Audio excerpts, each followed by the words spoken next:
Hey guys, tonight we begin with something a little unsettling. A time when medicine meant torture and healing required surviving the cure. Before we tiptoe through temples and tangled mythologies, don't forget to subscribe for more strange bedtime histories like this one. Now, close your eyes. Tonight's journey takes us through. We're diving into the disturbing, grotesque and downright dangerous medical practices of ancient civilizations. Forget your modern doctors with their sterilised instruments and anaesthesia. The truth is, your ancestors were doing things in the name of medicine that would horrify a modern physician. So before you get comfortable, take a moment to like the video and subscribe, but only if you genuinely enjoy what I do here. And let me know in the comments where you're tuning in from and what time it is for you. It's always fascinating to see who's joining us from around the world. Now dim the lights, maybe turn on a fan for that soft background hum, and let's ease into tonight's journey together. Congratulations, you've just woken up feeling unwell in ancient Mesopotamia, around 2000 BCE. The good news? There are people who claim they can help you. The bad news? Their idea of medicine might kill you faster than whatever's actually wrong with you. Your illness begins with what we might recognise today as a simple fever. But in ancient Mesopotamia, fever meant only one thing. You've been possessed by a demon. The local healer, a combination priest and physician, arrives at your bedside with a collection of tools that look more suited for torture than treatment. Mesopotamian medicine was based on the fundamental belief that all illness was caused by supernatural forces. Demons, angry gods, or malevolent spirits had invaded your body, and the only way to cure you was to make your body so uncomfortable that the supernatural entities would choose to leave. This philosophy led to treatments that were often more dangerous than the diseases they were meant to cure. The healer's arrival is itself a terrifying spectacle. He appears wearing elaborate robes covered in protective symbols and amulets, carrying leather bags filled with instruments that clank and rattle ominously as he moves. His face is painted with religious markings using pigments mixed with blood and ground bones, creating a mask-like appearance that's designed to intimidate demons, but also terrorizes patients. The constant muttering of prayers under his breath creates an atmosphere of supernatural dread that often causes patients to worsen from fear alone. The examination process begins with the healer circling your bed multiple times, studying you from different angles while consulting clay tablets covered with cuneiform script. These tablets contain detailed descriptions of various demons and their symptoms, and the healer cross-references your condition with these ancient texts to determine exactly which supernatural entity has invaded your body. The healer begins by examining your symptoms, but not in any way you might expect. He checks the colour and consistency of your urine, not for medical indicators, but to determine which specific demon has possessed you.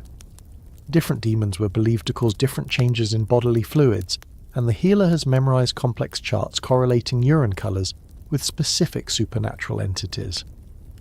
The urine examination is incredibly detailed and disturbing. The healer collects your urine in a bronze bowl that's been used for countless other patients and never properly cleaned.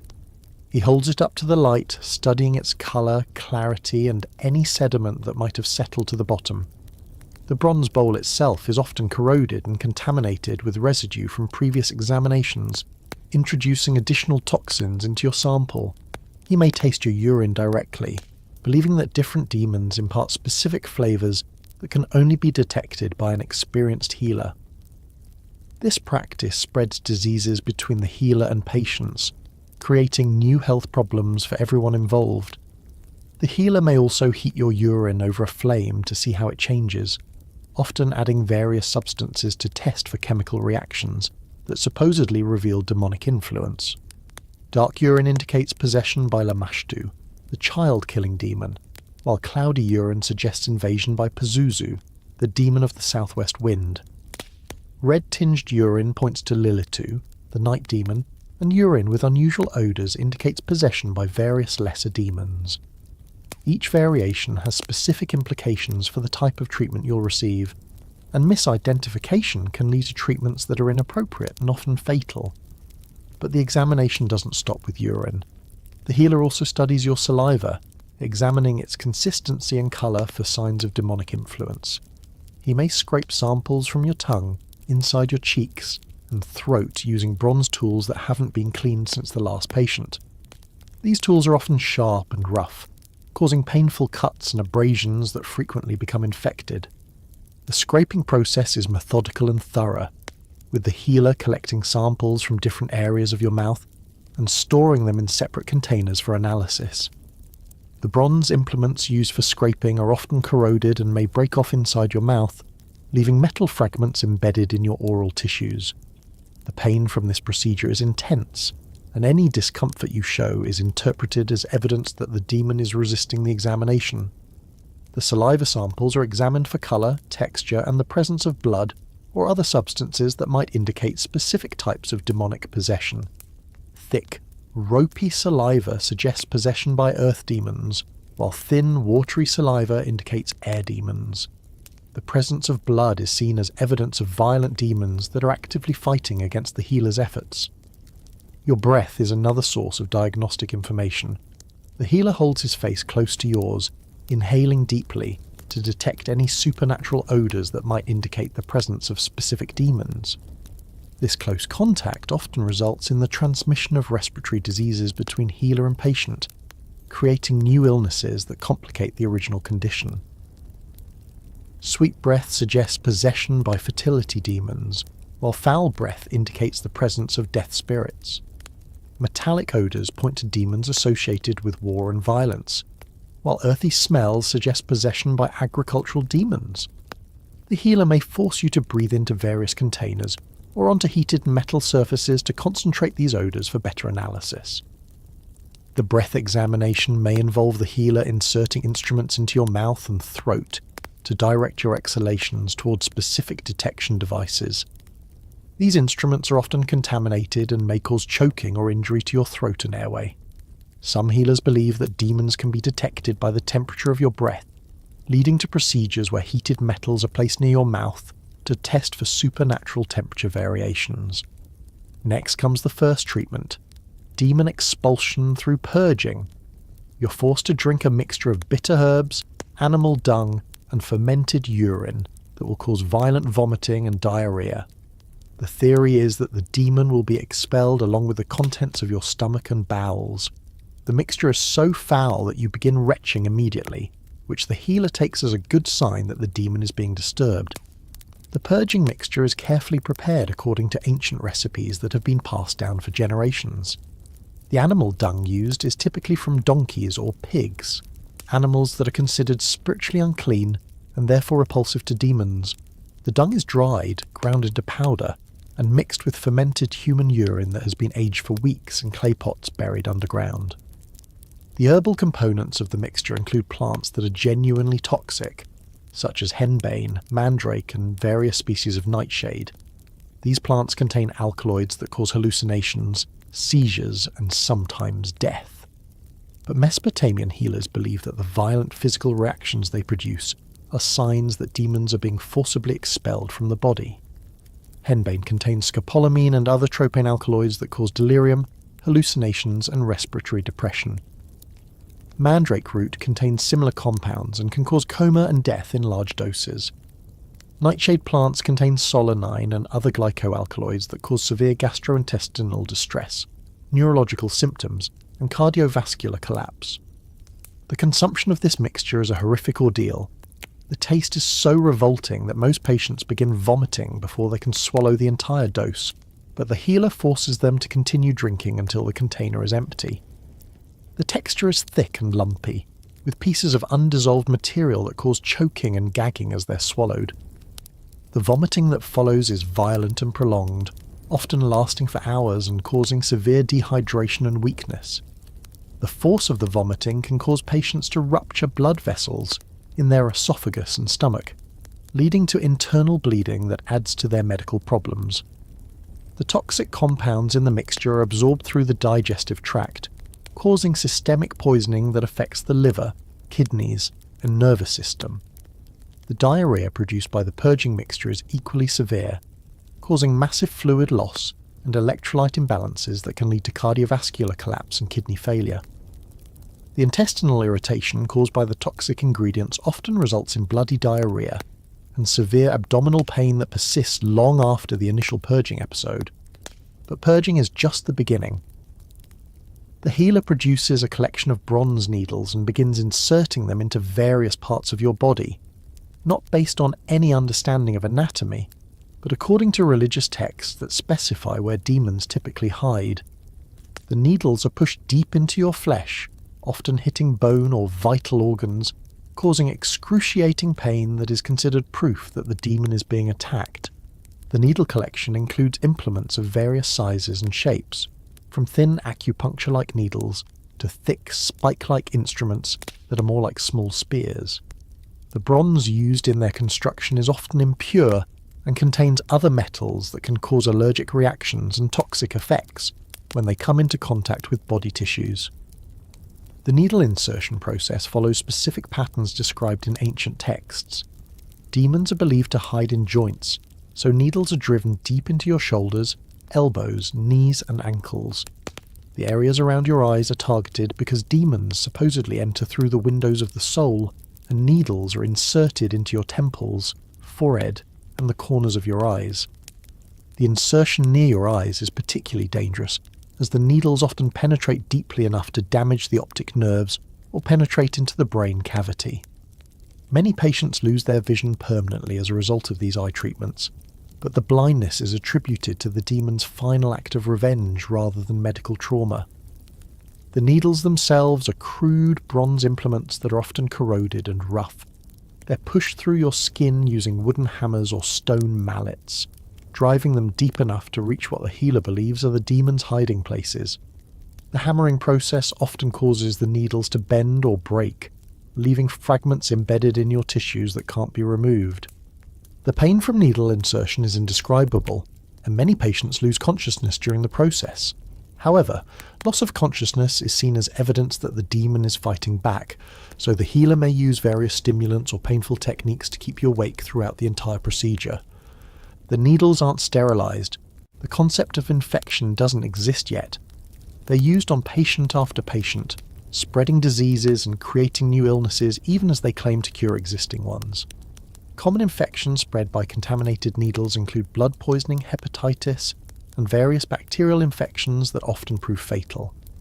Many patients die from infections introduced by the healing needles, but these deaths are attributed to particularly stubborn demons rather than medical malpractice. The infection process is often slow, taking days or weeks to develop, so the connection between the needle treatment and the patient's death isn't always obvious to observers. Between needle insertions, the healer may leave the implements in place for hours or even days, believing that prolonged contact with bronze will weaken the demons. The needles often work their way deeper into your body due to muscle contractions and movement, sometimes puncturing vital organs or major blood vessels. The resulting internal bleeding and organ damage are seen as signs that the treatment is working. Some needles are deliberately moved or twisted while they're embedded in your body, causing additional tissue damage and pain. The healer may attach weights to the needles, or connect them with strings that are pulled to create movement and additional stimulation. These manipulations often cause the needles to tear through blood vessels and nerves, causing permanent damage. If the needle treatment doesn't work, the healer escalates to more extreme measures. Red-hot bronze tools are applied to your skin to burn out the demon.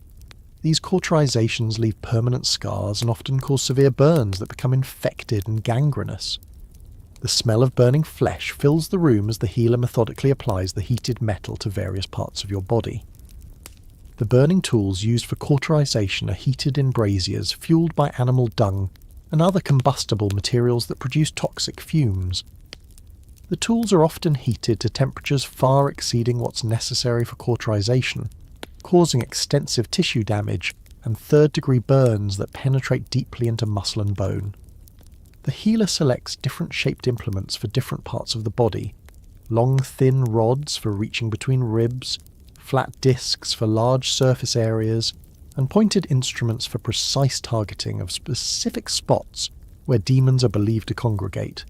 Some tools are designed with multiple points or edges that create complex burn patterns supposed to trap demons. The cauterization process is systematic and thorough. The healer works from your head downward, applying the burning metal to your scalp, face, neck, chest, arms, abdomen and legs. Each application lasts several seconds, long enough to burn through the skin and into the underlying tissue. The sizzling sound of burning flesh and your screams of agony are considered positive signs that the demons are being driven out. The burns created by these procedures often become infected, leading to gangrene and sepsis that can be fatal. The healer may interpret these infections as evidence that some demons remain in your body and require additional burning. This can lead to repeated cauterization sessions that destroy larger and larger areas of healthy tissue. Some burning procedures target internal areas that the healer believes harbour demons. Red-hot bronze rods may be inserted into your mouth, nose, ears, or other body openings in attempts to reach demons that have supposedly hidden deep inside your body. These internal burns often cause permanent damage to delicate tissues and vital functions. The insertion of heated implements into body cavities often causes severe trauma to internal organs. Rods inserted into the nose may penetrate the brain cavity, while those inserted into the mouth may damage the throat and airway. The heat from these implements often causes internal bleeding and tissue death that can be immediately fatal. The final stage of Mesopotamian medical treatment involves direct negotiation with the demon possessing you.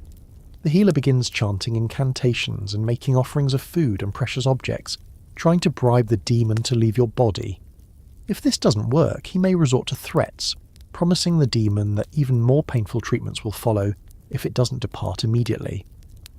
The negotiation process can last for days, with the healer maintaining constant communication with the supposed demon through a combination of prayers, threats, and bargaining. During this time, you are often denied food and water, as the healer doesn't want to provide sustenance that might strengthen the demon. The resulting dehydration and starvation weaken you further and make recovery from your injuries less likely. Food offerings include honey, beer, and roasted meat that are placed around your bed to tempt the demon to leave. These food items are often left in place for days, attracting insects and rodents that contaminate the healing environment and spread additional diseases. The rotting food creates foul odours and unsanitary conditions that impede healing. Precious objects such as jewellery, coins, and carved figurines are also offered as bribes. These items are often placed directly on your body or embedded in your wounds, creating foreign objects that cause infection and inflammation. Some healers believe that the demon will be more likely to accept bribes that have been contaminated with the patient's blood or other bodily fluids. If negotiation fails, the healer may attempt to threaten or intimidate the demon by invoking more powerful supernatural entities. He may call upon various gods and goddesses to force the demon to depart, or threaten to summon even more terrible demons that will attack the entity possessing you. These threats are accompanied by increasingly violent physical treatments designed to make your body an uncomfortable place for any supernatural being to inhabit. The threatening phase often involves the use of loud noises, bright lights, and noxious fumes that are supposed to frighten demons, but also cause additional stress and discomfort to patients. Drums, bells, and other instruments are played continuously near your bed, creating a cacophony that prevents rest and healing. Torches and fires are lit in your room, filling the air with smoke and raising the temperature to uncomfortable levels. Throughout this entire ordeal, you're conscious and aware as anesthesia doesn't exist. You experience every moment of pain, every burn, every needle insertion with full awareness.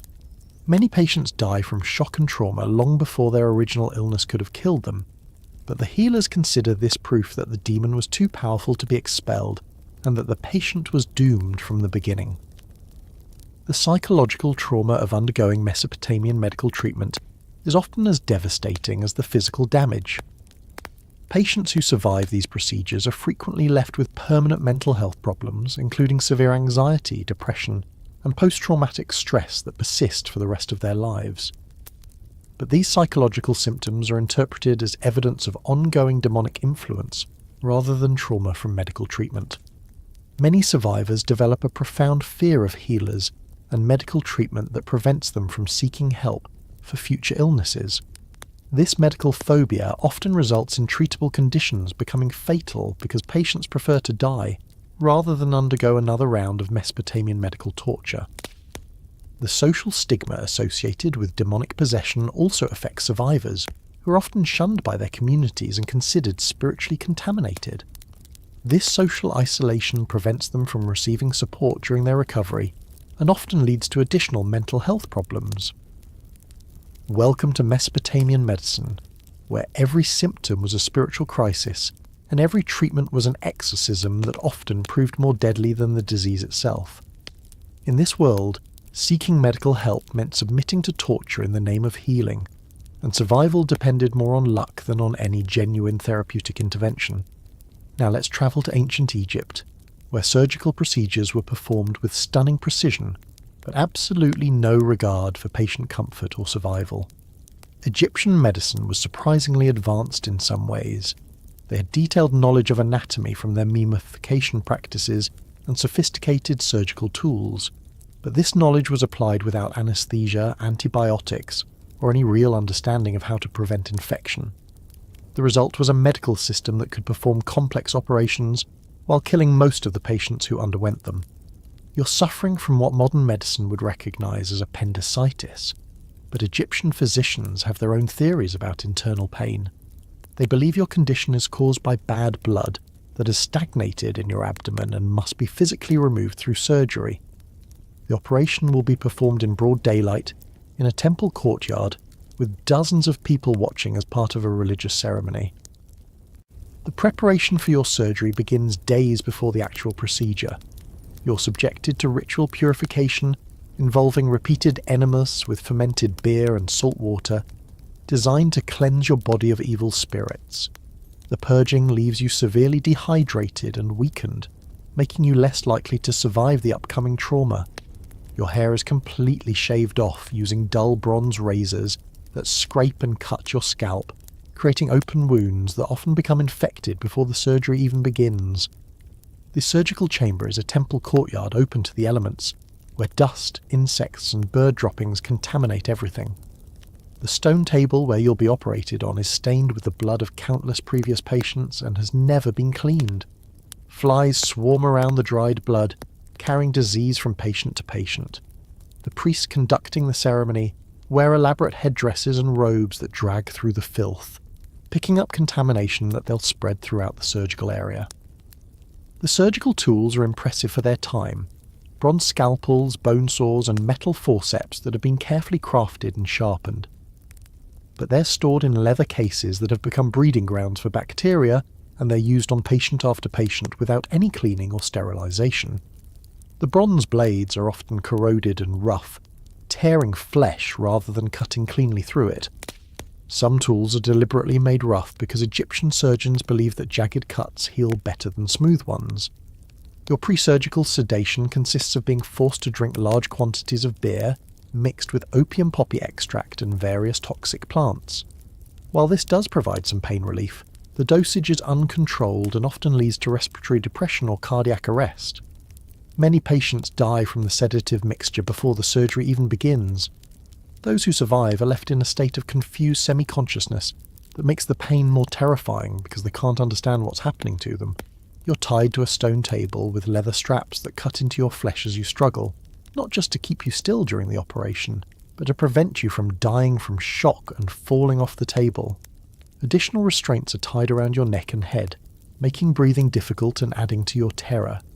The surgeon begins by making an incision in your abdomen, cutting through skin, fat and muscle without any pain relief. You scream and struggle against the restraints as the bronze blade saws through your flesh, but the watchers consider your cries to be a normal part of the healing process. The initial incision is deliberately made much larger than necessary, because Egyptian surgeons believe that bigger wounds heal better than smaller ones. The bronze scalpel tears through your skin in ragged lines, creating wounds with irregular edges that will never heal properly. As the blade cuts deeper, it hits major blood vessels that begin spraying blood across the surgical area, covering the surgeon and his assistants in your blood. Egyptian surgeons had no understanding of surgical precision or the importance of minimizing trauma to surrounding tissues.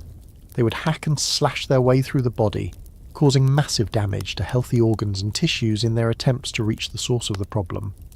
Blood loss was enormous, and many patients died from hemorrhaging long before the surgery could be completed. The surgeons attempt to control bleeding by packing wounds with hot sand and ashes, which stops the bleeding temporarily, but introduces massive amounts of contamination into the surgical site.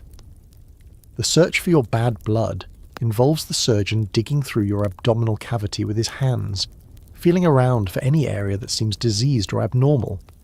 His hands aren't clean, they're covered with the blood and bodily fluids of previous patients, and he may be carrying diseases that he'll transmit directly into your open wound. The surgeon's fingernails are long and dirty, and he uses them to scrape and tear at your internal organs looking for signs of disease. During the exploration of your abdomen, the surgeon accidentally punctures your intestines with his fingers, releasing fecal matter into your abdominal cavity. This virtually guarantees a fatal infection, but the surgeon doesn't understand the significance of this contamination. He continues the operation, spreading the contamination throughout your abdominal cavity as he searches for the source of your illness. When the surgeon finally locates your appendix, his treatment involves cutting it out along with large portions of surrounding healthy tissue, using crude bronze tools that tear and mangle rather than cut precisely. The removal process is agonizing and traumatic, causing damage to your intestines, stomach, and other abdominal organs.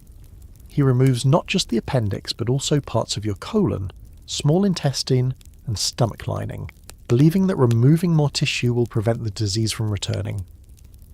The wound closure is accomplished using thorns pushed through the edges of the incision, then tied together with animal sinew that hasn't been treated or cleaned. The thorns often break off inside the wound, creating foreign objects that will cause infection and inflammation. The sinew isn't sterile and frequently carries bacteria deep into the surgical site. Some of the thorns are poisonous, adding toxicity to the already traumatized tissues. Egyptian surgeons believed that packing wounds with various substances would promote healing, so your open abdomen is stuffed with a mixture of honey, tree resin, ground mummy dust, and powdered beetles before being sewn shut. While honey does have some antibacterial properties, the other substances are sources of contamination that virtually guarantee a serious infection. The mummy dust contains bacteria from decomposed corpses, and the beetle powder is often rancid and crawling with maggots. The surgical wrappings are made from linen that has been soaked in a mixture of animal fat, plant oils, and ground minerals. This creates an airtight seal that traps infection inside the wound, while preventing oxygen from reaching the healing tissues. The wrappings are tied so tightly that they cut off circulation to the surgical area, causing tissue death and gangrene. Post-surgical care involves applying hot compresses made from heated stones, wrapped in cloth soaked in various herbal mixtures. These compresses are often so hot they cause additional burns to your already traumatized skin, creating third-degree burns on top of your surgical wounds. The herbs used include some that are toxic and can cause additional health problems when absorbed through open wounds. The stones themselves are often contaminated with bacteria and parasites from being stored in unsanitary conditions. Your recovery takes place in a temple chamber that serves as both a hospital ward and a morgue, where living patients are housed alongside decomposing corpses of those who died from their treatments. The air is thick with the smell of death and decay, and disease spreads rapidly among the patients through contaminated air and surfaces. You're fed a diet of spoiled bread and fermented beer that often contains dangerous bacteria and toxins. The surgical site becomes infected within hours of the operation, developing into a massive abscess filled with pus and necrotic tissue. The infection spreads through your bloodstream, causing sepsis and organ failure. Egyptian physicians treat the infection by cutting open the surgical wound again and draining the pus, but this only introduces more contamination and trauma to your already damaged body. As the infection progresses, you develop a high fever that causes delirium and hallucinations. The physicians interpret these symptoms as signs that evil spirits are leaving your body, which they consider a positive development. They continue applying hot compresses and burning incense around your bed, believing that the heat and smoke will drive out the remaining spirits. Your abdominal wound begins to split open as the infection destroys the tissue holding the surgical closure together. Your intestines become visible through the gap, and digestive fluids leak into your abdominal cavity, causing chemical burns to your internal organs. The physicians stuff the open wound with more mummy dust and beetles, believing that additional packing will help the wound heal. Most Egyptian surgical patients died within days of their operations, usually from massive infections, blood loss, or organ failure caused by surgical trauma. The few who survived were often left with permanent disabilities, chronic pain, and serious health problems that lasted for the rest of their lives. But the surgeons considered any patient who lived longer than a week to be a medical success, regardless of their quality of life afterward. The bodies of patients who died during or after surgery were often used for mummification practice, with the surgical wounds serving as starting points for the embalming process. This created a grotesque cycle where failed medical procedures became training opportunities for mortuary practices, with the same physicians who killed patients through surgery learning how to preserve their corpses for the afterlife. Welcome to Egyptian surgery, where technical skill was combined with complete ignorance of basic medical principles, creating a system that could perform complex operations while almost guaranteeing that the patients would die horrible deaths from the treatment rather than the disease. Let's journey to ancient Greece, where physicians believed that all disease was caused by imbalances in the four bodily humours, and where treatment involved deliberately creating new imbalances to correct the old ones. Greek medicine was based on the theory that the human body contained four essential fluids: blood, phlegm, yellow bile, and black bile. Health depended on maintaining the perfect balance between these humours, and illness was always the result of having too much or too little of one or more of these substances. This theory led to treatments that focused on removing, adding, or redistributing bodily fluids through methods that were often more dangerous than the original illness. You're suffering from what we would recognise as pneumonia, but Greek physicians diagnose you with an excess of phlegm that has become hot and corrupted in your lungs. The treatment will involve removing this excess phlegm through a combination of bloodletting, purging, and direct extraction procedures that will leave you weaker and more vulnerable to the very infection you're fighting. The initial consultation with your Greek physician begins with an elaborate examination designed to determine exactly which humours are out of balance, and by how much. The physician tastes your urine, blood, vomit, and other bodily fluids, believing that the flavour profiles will reveal the precise nature of your humoral imbalance. This tasting process often spreads diseases from patient to physician, and back again, creating new health problems for everyone involved. Your physician also examines the colour, consistency, and smell of every fluid your body produces, comparing these characteristics to complex charts that supposedly reveal the exact amounts of each humour present in your system. These examinations are performed in front of crowds of medical students and curious onlookers who comment and debate about your condition while you lie exposed and humiliated. The diagnostic process includes forcing you to produce various bodily fluids on command so they can be examined immediately. You're made to cough up sputum, forced to urinate repeatedly, and given substances that induce vomiting so the physician can analyse your stomach contents. This process is exhausting and dehydrating, weakening you before treatment has even begun. The first step in your treatment is bloodletting, the most common procedure in Greek medicine. But before the bloodletting begins, your physician must determine exactly where to make the cuts, based on complex astrological and humoral calculations. Different blood vessels are believed to carry different types of corrupted humours, and cutting the wrong vessel could supposedly make your condition worse rather than better. The physician makes deep cuts in your arms, legs, and neck using bronze blades that are often dull and rusty. The goal is to remove enough blood to restore the proper balance of humours, but Greek physicians have no way to measure blood loss accurately, and many patients are bled to death in the name of medical treatment. The cutting process is deliberately slow and methodical, with the physician pausing frequently to examine the colour and consistency of the blood flowing from your wounds. The bloodletting is performed without any regard for cleanliness or sterility. The same blades are used on multiple patients throughout the day, spreading diseases like hepatitis and sepsis from person to person.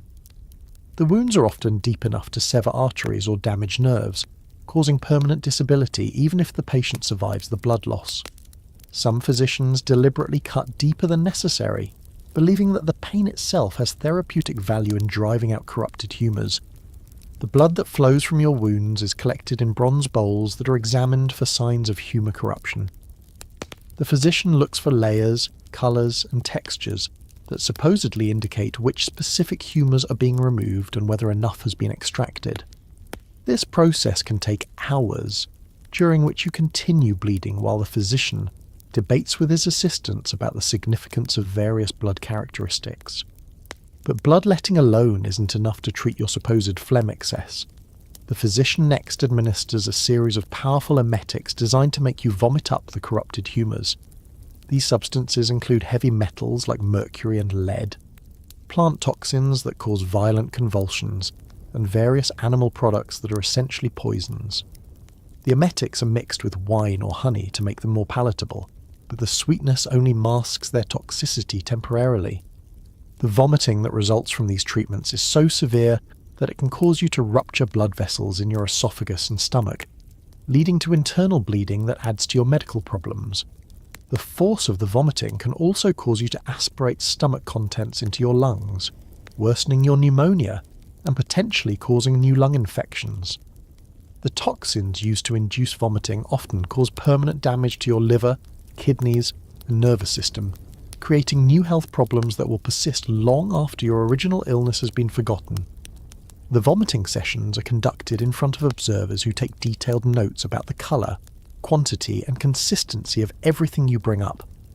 Each episode of vomiting is analysed for signs of humour expulsion, and the physician may force you to continue vomiting long after your stomach is empty, causing you to bring up bile and blood that are interpreted as evidence that the treatment is working. Greek physicians also believed in the therapeutic value of purging, so you're given powerful laxatives made from toxic plants and minerals. These substances include compounds derived from poisonous mushrooms, heavy metals that cause intestinal inflammation, and plant extracts that are essentially chemical irritants. The laxatives are administered in increasingly large doses until they produce the desired effect, regardless of the damage they cause to your digestive system. The diarrhea that results from these treatments is violent and prolonged, often lasting for days at a time. This causes severe dehydration and electrolyte imbalances that can lead to cardiac arrest or kidney failure. Many patients die from the dehydration caused by medical purging rather than from their original illness. The physician monitors the purging process carefully, examining each bowel movement for signs of humour elimination, and adjusting the dosage of laxatives based on what he observes. The most invasive part of Greek humoral treatment involves direct extraction of the corrupted humours from your body. For your lung condition, this means the physician will attempt to suck the bad phlegm directly out of your respiratory system using hollow reeds and bronze tubes. These instruments are crudely made and often have sharp edges that cut and tear the tissues they contact. The extraction instruments are forced down your throat and into your lungs, often causing severe trauma to your airway and lungs. The physician pushes these tubes deep into your respiratory system, sometimes puncturing lung tissue or damaging your vocal cords in the process. The instruments aren't sterilised between patients, and they often carry infections from previous procedures directly into your already compromised respiratory system. The extraction process is agonising and often causes more damage than it could possibly cure. The bronze tubes tear and scrape the delicate tissues of your throat and lungs, while the suction applied can cause your lung tissues to collapse or tear. The physician may use his mouth to create suction, potentially transmitting oral diseases directly into your respiratory system. Many patients suffocate during these procedures, either from the trauma caused by the instruments or from the inability to breathe while foreign objects are blocking their airways. Greek physicians also believed that external applications could help rebalance the humours, so your body is covered with various caustic substances designed to draw out the corrupted fluids through your skin. These applications include mixtures of acids, alkalis, and toxic plant extracts that are spread over large areas of your body and left in place for hours at a time. These external treatments often contain substances like arsenic, mercury, and lead that cause severe chemical burns and systemic poisoning. The burns created by these applications become infected and often develop into gangrenous wounds that require amputation to prevent spread of the infection. The toxins are absorbed through your damaged skin, causing additional health problems including neurological damage and organ failure. The external applications are changed daily, with each new mixture being more caustic than the last, as the physician attempts to draw out deeper layers of corrupted humours. This process continues until your skin is completely destroyed in the treated areas, leaving permanent scars and often exposing underlying muscles and bones. The pain from these treatments is excruciating and often causes patients to go into shock. Temperature manipulation is another key component of Greek humoral treatment, based on the belief that different humours respond to different temperatures.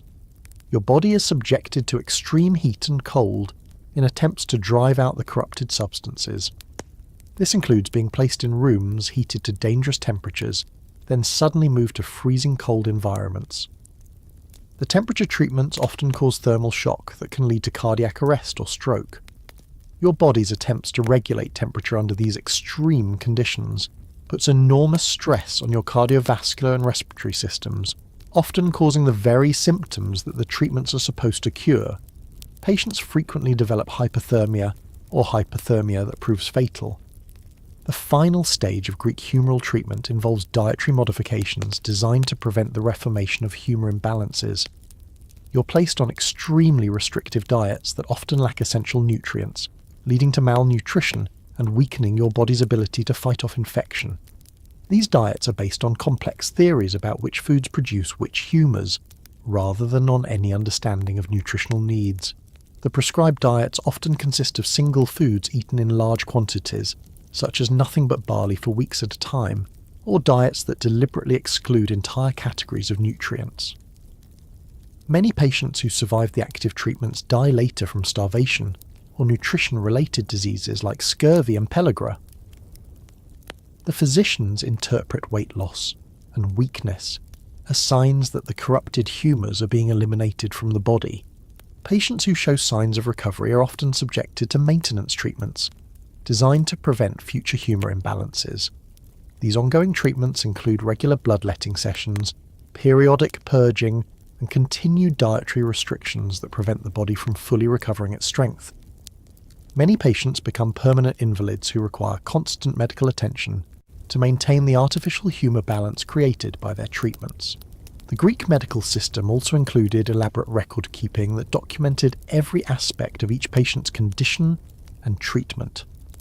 These records were used to refine the theoretical understanding of humoral medicine, but they also served to justify increasingly extreme treatments by providing scientific evidence of their effectiveness. Patients who died were often classified as having had humour imbalances that were too severe to correct, rather than as victims of medical malpractice. Welcome to Greek medicine, where logical theories led to illogical treatments, and where the pursuit of humoral balance often resulted in creating far worse imbalances that proved fatal to the patients who sought help. Now let's visit the Roman Empire, where military medicine was advanced for its time but still brutally primitive by any reasonable standard. Roman military surgeons had extensive experience treating battle wounds and traumatic injuries, making them among the most skilled physicians of the ancient world. But their methods were harsh, their tools were crude, and their understanding of infection and pain management was virtually non-existent. Roman military medicine was about getting soldiers back into battle as quickly as possible, regardless of the long-term consequences to their health and well-being. You're a Roman legionnaire who has taken an arrow to the shoulder during a skirmish with barbarian tribes. The arrow has penetrated deep into the muscle and may have nicked the bone. In modern times, this would be a serious but treatable injury. In Roman times, it's a sentence to undergo one of the most painful and dangerous medical procedures ever devised. The battlefield where you receive your initial treatment is a chaotic hellscape of blood, mud, and human waste. The Roman field hospital is nothing more than a series of leather tents pitched near the combat zone, where the screams of wounded soldiers mix with the sounds of ongoing battle. The ground beneath the surgical areas is soaked with blood from previous operations, creating a slippery, contaminated surface where medical procedures are performed. Before any treatment begins, you're subjected to a brutal triage process where Roman medical officers determine whether you're worth saving or should be left to die. This assessment is based purely on military value. how quickly you can return to combat and how much your injury will cost to treat. Soldiers with complex wounds are often abandoned to die in agony rather than waste precious medical resources that could be used on more promising cases. The Roman field surgeon who examines you is covered in the blood and gore of previous patients, having worked for hours without changing his clothes or cleaning his hands. His surgical apron is stiff with dried blood and bodily fluids, and his tools are stored in leather cases that reek of decomposition and infection. The surgeon's hands are permanently stained with blood and often infected with diseases transmitted from patient to patient. The initial examination begins by examining your wound, probing it with dirty fingers and crude bronze instruments to determine the exact location and depth of the arrow. The surgeon forces his unwashed fingers deep into your wound, feeling around for the arrowhead and assessing the damage to surrounding tissues. This examination causes excruciating pain and often drives the arrow deeper into your body, making the eventual extraction more difficult and dangerous. The probing process involves inserting various metal instruments into your wound to map the path of the arrow and determine how deeply it has penetrated. These instruments are rough and often have sharp edges that tear your tissue further as they're moved around inside your body. The surgeon may insert multiple instruments simultaneously, stretching your wound open to get a better view of the internal damage. Roman surgeons had developed several techniques for arrow removal, none of them pleasant. The choice of technique depends on the type of arrow, its depth of penetration, and the surgeon's assessment of your chances of survival. Each method involves significant additional trauma and pain that often exceeds the original injury. If the arrow hasn't penetrated too deeply, the surgeon might try to pull it straight out, using bronze forceps or even his bare hands. This method often fails because the arrowhead is designed with barbs that catch on tissue and bone, tearing massive wounds as the arrow is forcibly extracted. The surgeon may make multiple attempts, each time causing more tissue damage and blood loss. The forceps used for arrow extraction are crude bronze instruments that often slip or break under pressure, leaving metal fragments embedded in your wound. When the forceps fail, the surgeon may resort to using his hands, gripping the arrow shaft and applying tremendous force that can break your bones or tear your muscles apart. If the straight pull method doesn't work, the surgeon resorts to the push-through technique, driving the arrow completely through your body and out the other side. This method causes enormous additional trauma, as the surgeon uses hammers and metal rods to force the arrow through muscle, bone, and vital organs. The hammering process often shatters bones and creates multiple fractures that will never heal properly. During the push-through procedure, you're held down by several soldiers, while the surgeon positions a metal rod against the back of the arrow and begins hammering it through your body. Each hammer blow sends shockwaves through your entire body, often causing additional injuries and sometimes stopping your heart from the trauma. The arrow's passage through your body creates a tunnel of destroyed tissue that becomes infected and may never heal. The most complex arrow extractions require the surgeon to cut down to the arrowhead and remove it surgically. This involves making large incisions around the wound site and cutting through healthy tissue to reach the embedded arrow. The surgeon uses crude bronze scalpels to slice through your skin, muscle, and sometimes bone, creating wounds that are often larger and more damaging than the original arrow wound. Roman surgeons have no understanding of antiseptic technique, so these operations are performed with instruments that are contaminated with the blood and bodily fluids of previous patients.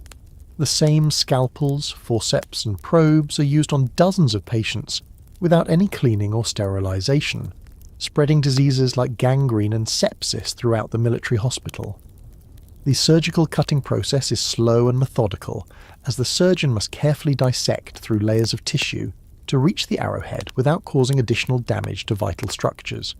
However, Roman anatomical knowledge is limited and often incorrect, so the surgeon frequently cuts through important blood vessels, nerves, and organs while searching for the embedded arrow. Roman surgical tools are impressive for their time but terrifying by modern standards.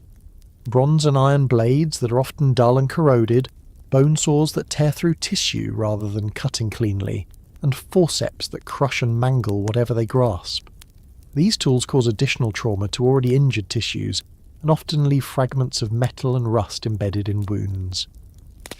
The bone saws used in Roman surgery are particularly brutal instruments, designed for cutting through dense bone but often used on soft tissues when other tools aren't available. These saws have coarse teeth that tear and shred tissue rather than cutting cleanly, creating ragged wounds with irregular edges that are difficult to heal and prone to infection. Many Roman surgical instruments are multi-purpose tools that are used for everything from cutting tissue to prying apart bones to scraping out infected material. This means that the same instrument that was used to remove gangrenous tissue from one patient might be used to cut healthy tissue on the next patient, spreading infection and contamination throughout the surgical process. The Roman approach to pain management during surgery consists primarily of getting the patient very drunk on wine or having several strong men hold them down while the surgeon works. The wine used for pain relief is often of poor quality and contains impurities that can cause additional health problems, including alcohol poisoning and liver damage. Some patients are given leather straps to bite on to prevent them from biting off their own tongues during the most painful parts of the procedure. These leather straps are reused from patient to patient and often carry diseases and infections that are transmitted directly into the patient's mouth and throat. The most severe surgical procedures may involve tying the patient to a wooden table or stretcher to prevent them from moving during the operation. These restraints are often so tight that they cut off circulation to the patient's limbs, causing additional tissue damage and sometimes requiring amputation of the affected areas. Wound cleaning in Roman military medicine involves washing injuries with wine or vinegar, which does have some antiseptic properties, but also causes intense burning pain when applied to open wounds. The wine or vinegar is often poured directly onto exposed tissue and bone, causing chemical burns that add to the patient's suffering and can delay healing. The cleaning process often involves scrubbing wounds with rough cloths or brushes that remove healthy tissue along with dirt and debris.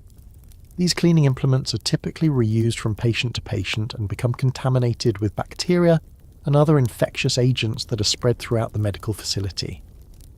Some Roman wound cleaning procedures involve the use of heated water or oil that is poured directly onto open wounds. The temperature of these liquids is often hot enough to cause severe burns, and the oils used may be rancid or contaminated with harmful substances that worsen the patient's condition. Roman surgeons believe that wounds heal better when they're kept open and draining, so they often insert foreign objects like pieces of wood or metal into surgical sites to prevent them from closing. These objects are typically not cleaned or sterilized before insertion, and they virtually guarantee that the wounds will become infected. The foreign objects also cause chronic pain and inflammation that can persist for the patient's entire life. The materials used for keeping wounds open include splinters of wood, pieces of metal, and even fragments of bone from other patients. These materials are often rough and irregular, causing additional tissue damage as they move around inside the wound. Some materials are toxic or contain harmful substances that poison the patient over time. Cauterization is a common Roman surgical technique, involving the application of red-hot iron tools to wounds to stop bleeding and purify damaged tissue. The cauterization process involves heating iron rods or shaped tools in open fires until they glow red-hot, then pressing them directly onto the patient's wounds. This process causes additional severe burns and often destroys healthy tissue that could have healed naturally. The smell of burning flesh and the screams of patients undergoing cauterization are normal sounds in Roman military hospitals. The cauterization tools are often reused immediately on other patients without cooling or cleaning, spreading burns and infections throughout the medical facility. The burns caused by cauterization often become infected themselves, creating additional wounds that require further treatment. Some patients develop gangrene at the cauterization sites, requiring amputation of entire limbs to prevent the spread of infection. Post-surgical care in Roman medicine involves applying various poultices and dressings that often contain substances we now know to be harmful or toxic. Common ingredients include lead-based compounds that cause heavy metal poisoning, mercury preparations that damage the nervous system, and various animal products that harbour dangerous bacteria.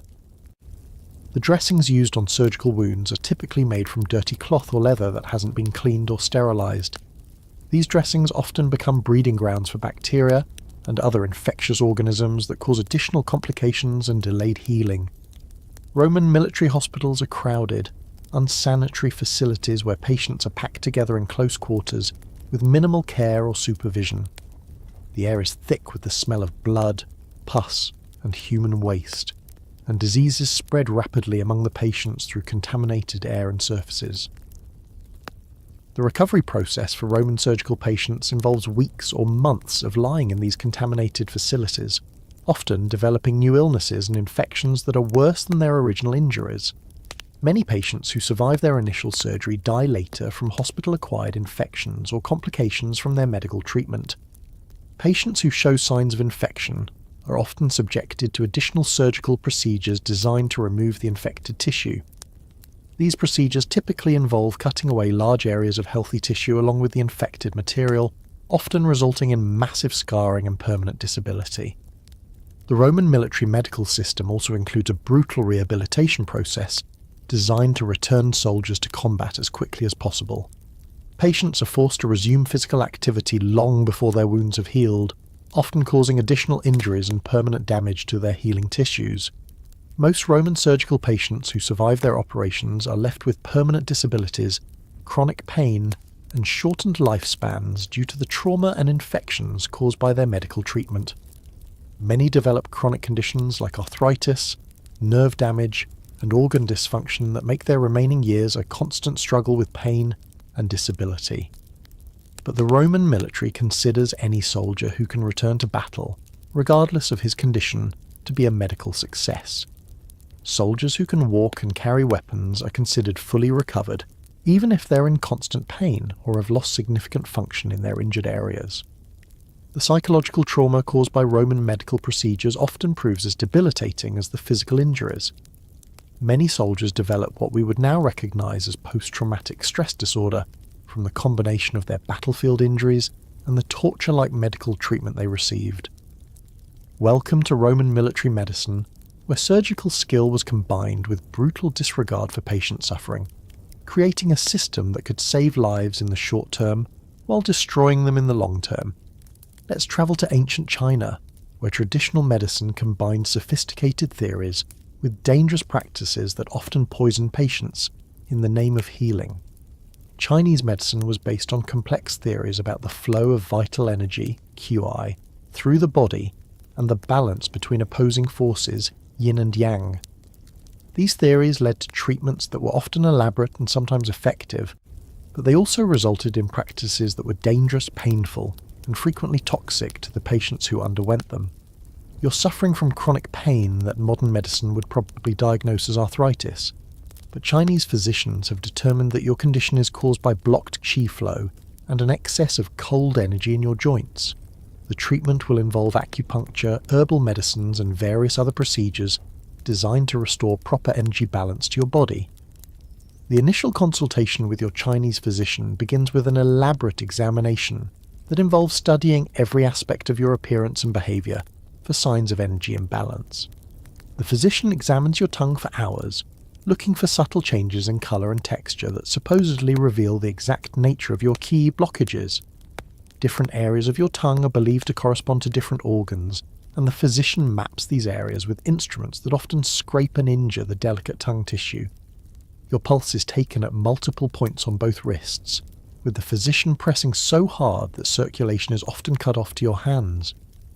This examination can last for hours, as the physician claims to detect dozens of different pulse qualities that reveal information about your internal energy state. The sustained pressure often causes nerve damage and permanent numbness in your hands and fingers. The physician also examines your eyes, ears, and skin in minute detail, often using crude magnifying devices and bright lights that cause pain and temporary vision problems. Every blemish, mark, and discoloration is interpreted as evidence of specific organ dysfunction and energy imbalance. This examination process is exhausting and often leaves patients more ill than when they arrived.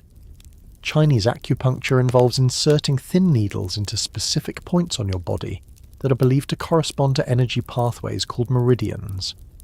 The needles are made from various metals including bronze, iron and silver, and they're often reused on multiple patients without any cleaning or sterilisation. This practice spreads diseases including hepatitis and other bloodborne infections from patient to patient. The needles themselves are crude instruments, often hand-forged with irregular surfaces and sharp edges that tear tissue rather than penetrating cleanly. Many needles are bent or damaged from previous use, making insertion more painful and increasing the risk of the needle breaking off inside your body. The metal used in needle construction often contains impurities and toxic substances that leach into your tissues. The acupuncture procedure begins with the physician inserting dozens of needles into your body, often pushing them deep enough to hit bone or penetrate into internal organs. The insertion process is deliberately slow and painful, with the physician twisting and manipulating each needle to create maximum stimulation. The pain is so intense that many patients lose consciousness during the procedure. The needles are twisted and manipulated throughout the treatment session, causing the tissue around each insertion point to tear and bleed. The physician may attach weights to the needles, or connect them to strings that are pulled to create additional movement and pain. Some treatments involve heating the needles while they are inserted in your body, causing internal burns and tissue damage. Chinese physicians believe that certain acupuncture treatments require the needles to be left in place for hours or even days, during which time they often become infected or work their way deeper into your body. The insertion sites develop abscesses and drain pus continuously, but this is considered a sign that toxins are being expelled from your system. Some needles break off under the skin and remain permanently embedded in your tissues, causing chronic pain and inflammation that lasts for the rest of your life. These broken needle fragments migrate through your body over time, potentially puncturing vital organs or blood vessels years after the original treatment. When patients develop complications from embedded needles, physicians blame the problems on spiritual causes rather than acknowledging medical errors. Advanced acupuncture techniques involve inserting needles into extremely dangerous locations, including directly into your spine, brain, and major organs. These procedures often cause paralysis, brain damage, and death, but they're considered the most powerful treatments for serious illnesses. The needles used for these procedures are often longer and thicker than normal acupuncture needles, causing massive tissue damage as they're inserted. But acupuncture is just one part of your Chinese medical treatment. You're also given a complex mixture of herbal medicines that are supposed to rebalance your internal energies. These medicines are prepared in unsanitary conditions, often in the same rooms where disease patients are treated, leading to contamination with bacteria and other infectious agents. The herbal medicines often contain dangerous substances including mercury, lead, arsenic, and various plant toxins that can cause serious poisoning. These toxic ingredients are believed to have powerful healing properties, and they're often given in doses that would be considered lethal by modern standards. The preparation process involves grinding these substances into fine powders that are easily absorbed by the body, maximizing their toxic effects. Chinese herbal formulas are often incredibly complex, containing dozens of different ingredients that are ground up and mixed together without any real understanding of how they interact with each other or with the human body.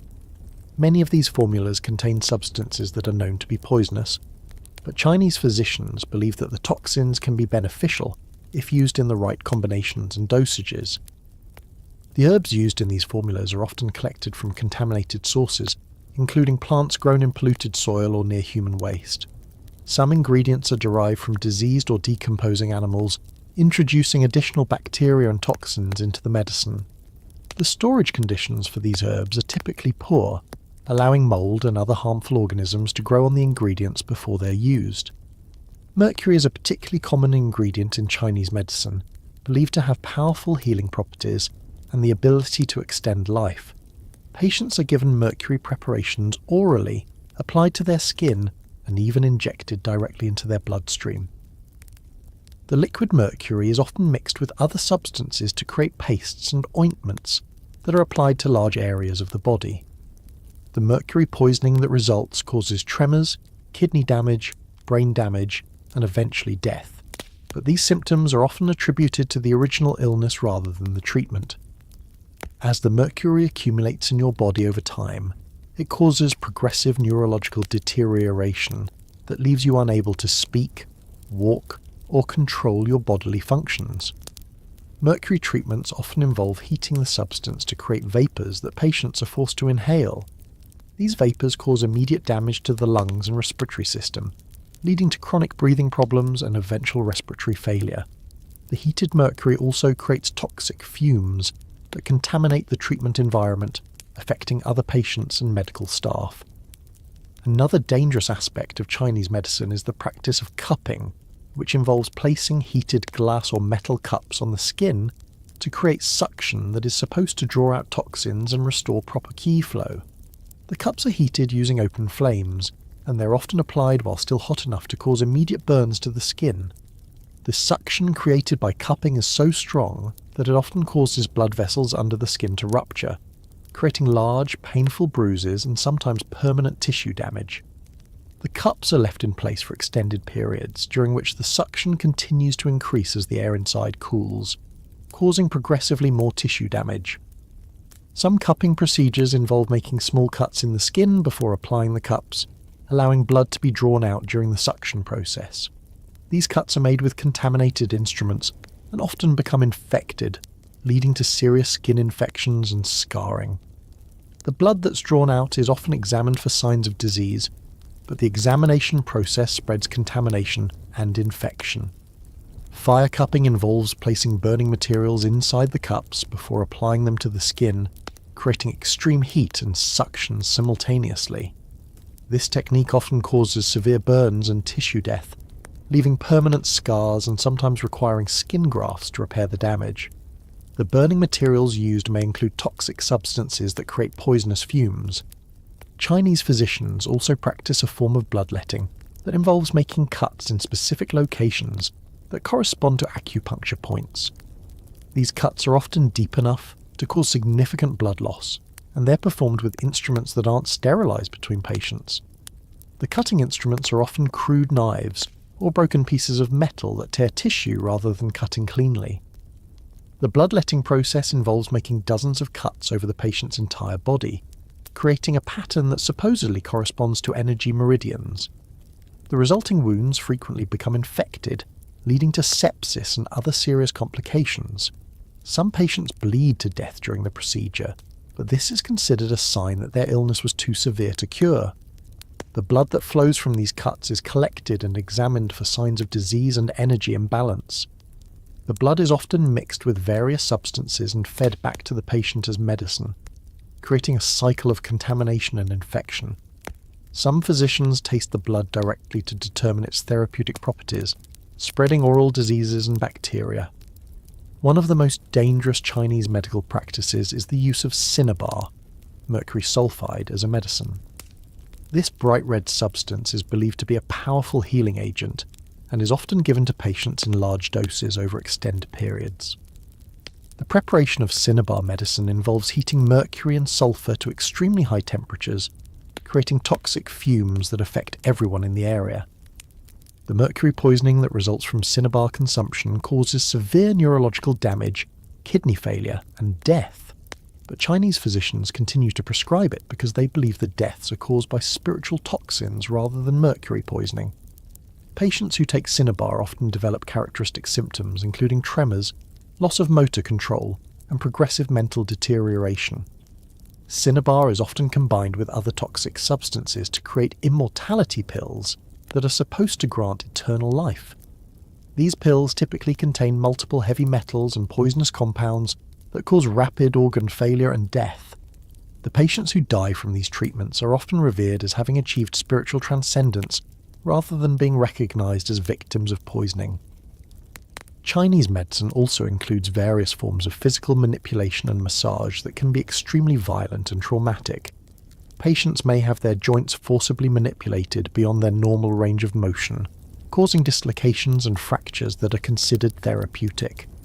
The manipulation is often performed by practitioners with no understanding of anatomy, leading to severe injuries and permanent disabilities. Massage techniques often involve applying extreme pressure that can cause internal injuries and organ damage.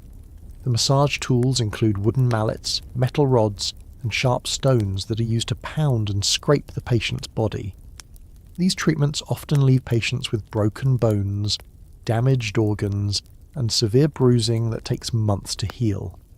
Some massage techniques involve walking on the patient's body with heavy boots or shoes, applying the practitioner's full weight to specific pressure points. This practice often causes broken ribs, punctured lungs, and spinal injuries that leave patients paralysed. The practitioners may also jump on patients or drop heavy objects on them as part of the therapeutic process. Moxibustion is another dangerous Chinese medical practice that involves burning dried herbs directly on the patient's skin. Small cones of combustible material are placed on acupuncture points and set on fire, burning until they're completely consumed.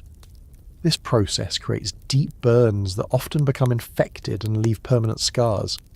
The burning process is extremely painful and often causes patients to go into shock from the pain and trauma.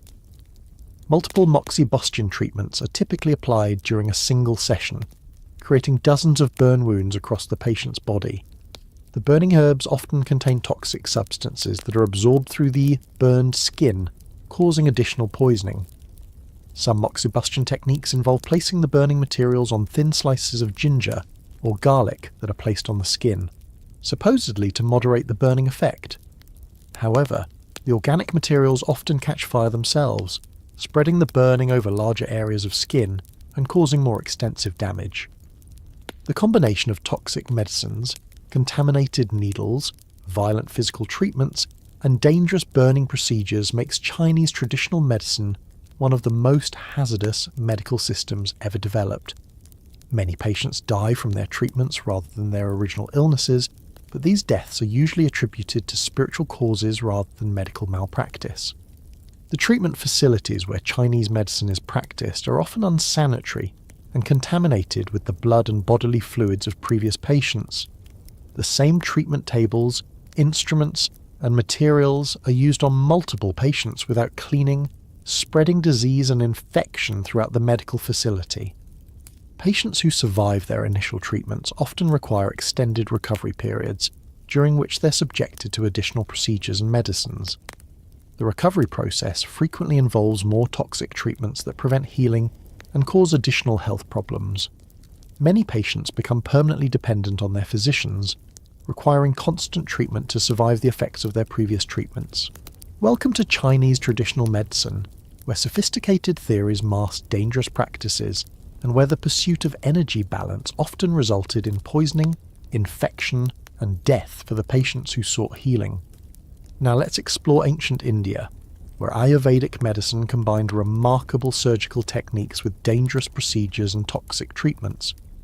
Indian medicine was surprisingly advanced in many ways, with detailed knowledge of anatomy, sophisticated surgical procedures, and complex diagnostic techniques. But this knowledge was applied using primitive tools, without anesthesia or antiseptic practices, and often combined with treatments that were more dangerous than the conditions they were meant to cure. You're suffering from cataracts that have made you nearly blind, a condition that Indian physicians are actually capable of treating surgically. But the operation you're about to undergo will be performed without anesthesia, using crude instruments, and with techniques that are as likely to destroy your eyes completely as they are to restore your vision. The preparation for your eye surgery begins days before the actual procedure, with a series of purification rituals designed to cleanse your body of spiritual impurities that supposedly contribute to your blindness. These rituals involve fasting for extended periods, drinking bitter herbal concoctions that cause violent purging, and undergoing various painful procedures that weaken your body before the surgery even begins. You're forced to consume large quantities of fermented plant extracts that cause hallucinations and disorientation, supposedly to prepare your spirit for the surgical trauma ahead. These substances often contain toxic alkaloids that cause liver damage and neurological problems, but the physicians believe these effects are necessary for successful treatment. The surgical facility where your operation will take place is a temple courtyard that's open to the elements, where dust, insects, and bird droppings contaminate everything. The surgical area hasn't been cleaned since the last operation, and the stone table where you'll be operated on is stained with the blood of countless previous patients.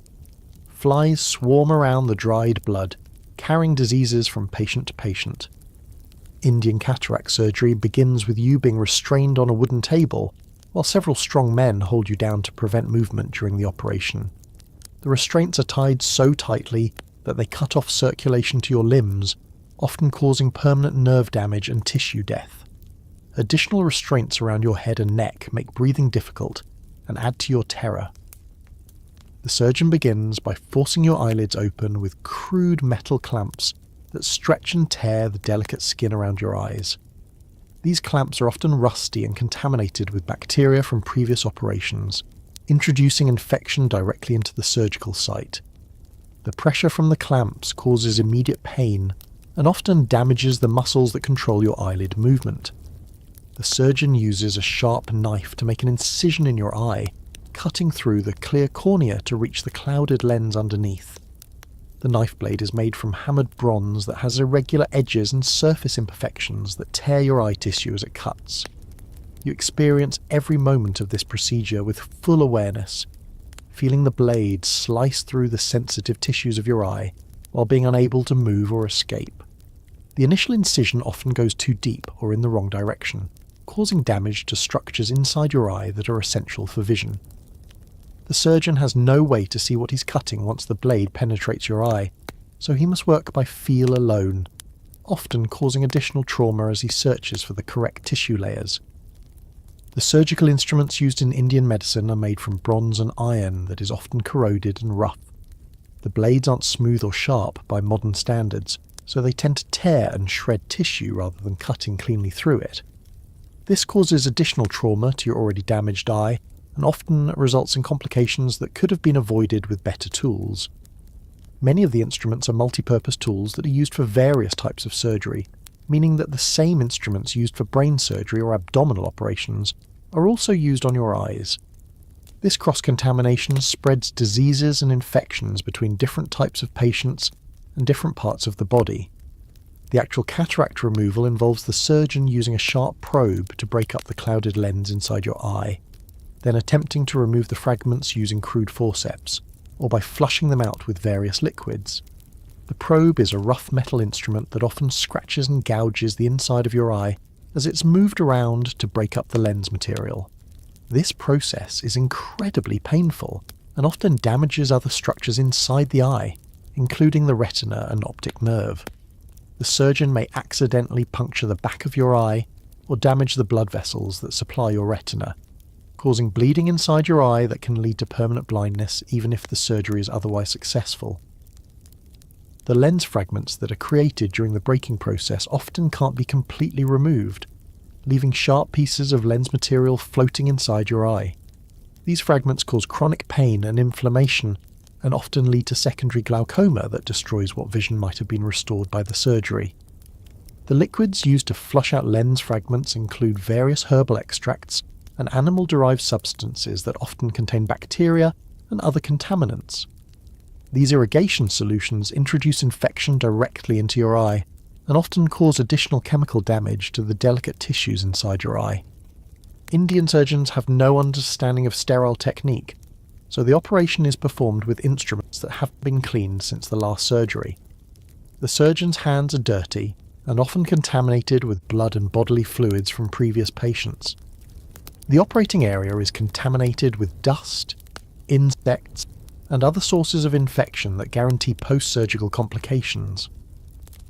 Post-surgical infections are virtually guaranteed, and many patients lose their eyes completely due to infections that develop after the surgery.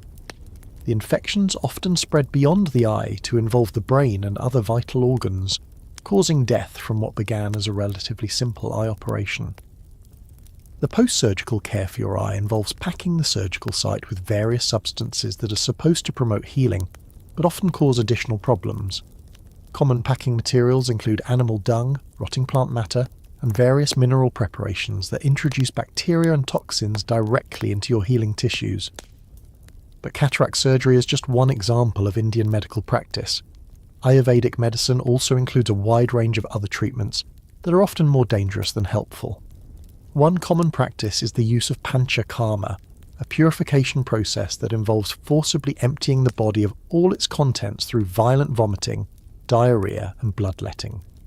The panchakarma process begins with several days of preparation involving extreme dietary restrictions and the consumption of increasing doses of toxic substances designed to loosen the impurities in your body. These preparatory treatments often cause severe malnutrition and weaken your body's ability to survive the purification process that follows.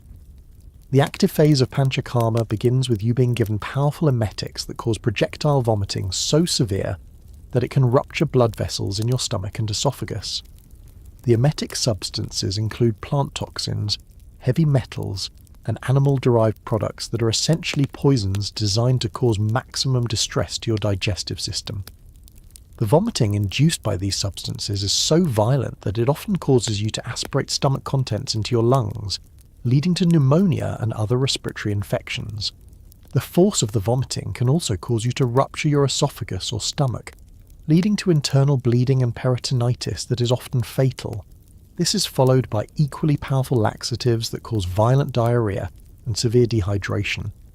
The laxative substances are often caustic chemicals that burn and ulcerate your intestinal lining, causing permanent damage to your digestive system. The resulting diarrhea is so severe that it can cause rectal prolapse and other structural damage to your lower digestive tract. The combination of fluid loss from both ends of your digestive system often leads to life-threatening dehydration and electrolyte imbalances. Your kidneys begin to fail from the dehydration, and your heart rhythm becomes irregular from the electrolyte disturbances. Many patients die during the panchakarma process from cardiovascular collapse or kidney failure. The purification process also includes extensive bloodletting designed to remove impure blood from your system. This bloodletting is performed using contaminated instruments that introduce new infections into your bloodstream. The amount of blood removed is often so large that it causes shock and organ failure, particularly in patients who are already weakened by the vomiting and purging phases of treatment.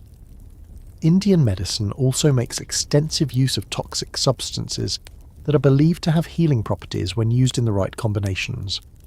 Common medicinal ingredients include mercury, lead, arsenic, and various plant and animal toxins. These substances are often given in doses that would be considered poisonous by modern standards, causing severe side effects that are worse than the original illness. The preparation of these toxic medicines involves heating, grinding, and combining various poisonous substances in ways that often increase their toxicity rather than reducing it. The preparation processes are performed in unsanitary conditions, often in the same areas where disease patients are treated, leading to additional contamination of the medicines. One particularly dangerous Indian medical practice is the use of basmas, which are metallic preparations that have been heated and ground into fine powders. The preparation of basmas involves repeatedly heating metals like mercury, lead, and arsenic to extremely high temperatures, then grinding them into fine powders that are easily absorbed by the human body. These preparations often contain high levels of heavy metals that cause cumulative poisoning over time. The grinding process creates particles that are small enough to penetrate deeply into body tissues, where they accumulate and cause progressive organ damage.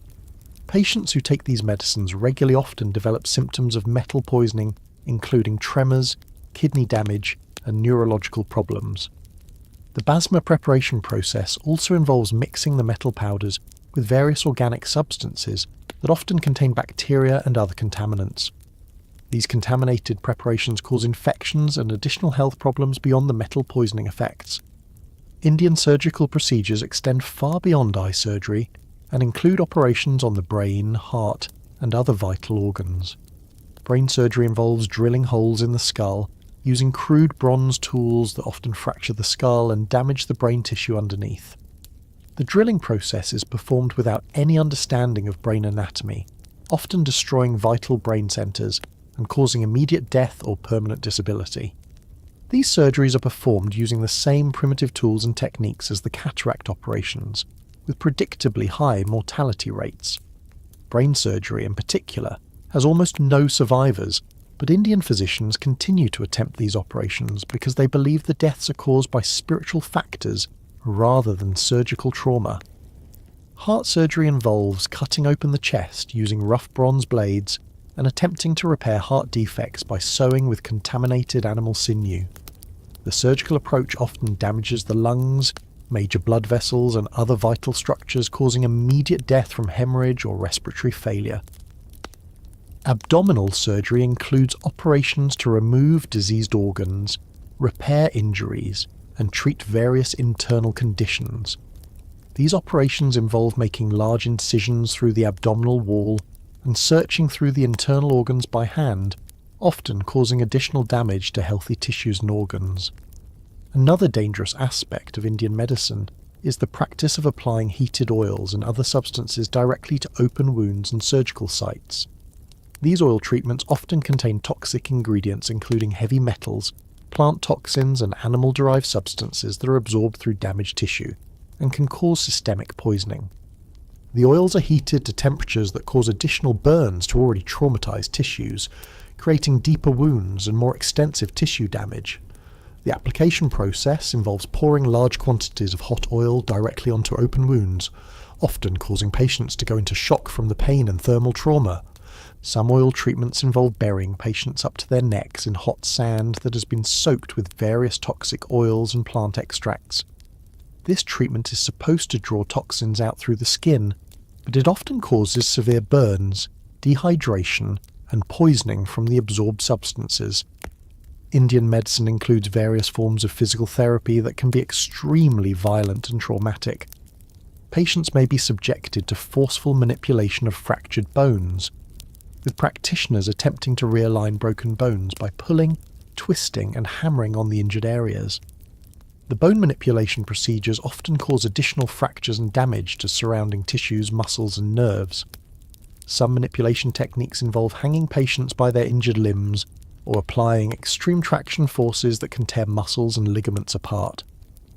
Violent massage techniques are used to treat various conditions involving pounding on patients with wooden mallets, metal rods, and stone implements. These massage sessions often cause internal injuries, broken ribs, and organ damage that create new health problems beyond the original condition being treated.